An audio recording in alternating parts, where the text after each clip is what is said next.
আলোচনায় বেশ সিরিয়াস জাতীয় দলের সিনিয়র সহকারী কোচ মোহাম্মদ সালাউদ্দিন এবং সদ্য নিযুক্ত ব্যাটিং কোচ মোহাম্মদ আশরাফুল। আশরাফুল আসার আগে সালাউদ্দিনই এতদিন সামলিয়েছেন জাতীয় দলের ব্যাটিং ডিপার্টমেন্টটা। আর এই দুই কোচ মিলে যে দুজনের সঙ্গে আলোচনাটা করছেন, তাদের একজন সাদমান ইসলাম, অপরজন মাহমুদুল হাসান জয়। তবে একটি কমন ব্যাপার আছে দুইজনের মাঝেই, দুজনই ব্যাট হাতে নামেন ওপেনিংয়ে। এমন সিরিয়াস ডিসকাশন দেখে বোঝাই যাচ্ছে লাল বলের টেস্ট ক্রিকেটের ওপেনিং নিয়ে যেই চিন্তা দর্শকদের, তা দূর করতেই একজোট হয়ে মাঠে নেমেছেন দুই কোচ। দেখা গেল কাঁধে হাত রেখে সাদমানকে অনুশীলনে ব্যাটিং শুরু করার আগে কিছু একটা বুঝিয়ে দিচ্ছেন কোচ সালাউদ্দিন। একই রকমের পরামর্শ এই ওপেনারকে দিয়েছেন আশরাফুলও। সাদমানের উপর অবশ্য আলাদা নজর থাকবে বাংলাদেশের দর্শকদের। অবশ্য সেটার পেছনে কারণও আছে একটি।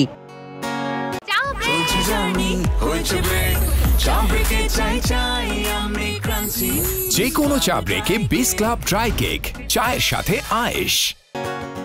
নিজের পকেটের টাকা খরচ করে অস্ট্রেলিয়ায় গিয়ে জাতীয় দলের সাবেক কোচ চন্ডিকা হাথুরু সিংহের কাছে প্রশিক্ষণ নিয়ে এসেছিলেন সাদমান। হাথুরুর একাডেমিতে প্রতি 1 ঘন্টা অনুশীলন করতে একজন ক্রিকেটারকে গুনতে হয় 250 অস্ট্রেলিয়ান ডলার। নিজের পকেটের সেই টাকা খরচ করে আধুনিক সুযোগ সুবিধায় অনুশীলন করে এসেছেন সাদমান। অবশ্য ফলাফলও পেয়েছেন এবারের NCL T20 টুর্নামেন্টে। 5 ম্যাচে পেয়েছেন 1 সেঞ্চুরির দেখা, আছে একটি 49 রানের ইনিংসও। তবে লাল বলে যেন ঠিকঠাক নিজেকে মেলে ধরতে পারেননি সেভাবে।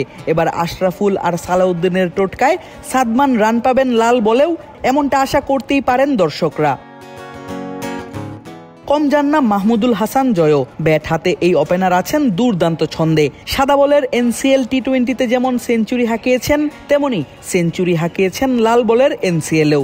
সব থেকে বড় কথা, T20-তে জয়ের সেঞ্চুরিটা এসেছে এই সিলেট স্টেডিয়ামেই। বোঝাই যাচ্ছে সিলেটের পিচ সম্পর্কে পুরোপুরি ধারণা আছে জয়ের।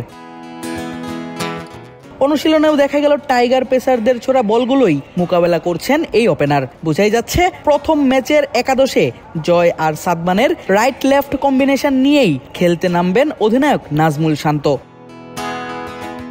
তবে সাদমানের নিজ খরচে অস্ট্রেলিয়ায় গিয়ে ট্রেনিং করে আসা, কিংবা জয়ের ঘরোয়া লিগে হাঁকানো জোড়া সেঞ্চুরি, অথবা দুই কোচের জুটি গড়ে তাদের তালিম দেয়া, সবকিছুই বিফলে যাবে যদি না তারা জ্বলে উঠতে পারেন ব্যাট হাতে আয়ারল্যান্ডের বিপক্ষে। কেমন করেন আশরাফুল সালাউদ্দিনের শিষ্যরা, সেটা দেখতে অবশ্য অপেক্ষা করতে হবে 11 নভেম্বর অবধি। কেননা সেদিনই মাঠে গড়াবে আয়ারল্যান্ড এবং বাংলাদেশের মধ্যকার 2 ম্যাচ টেস্ট সিরিজের প্রথম ম্যাচ।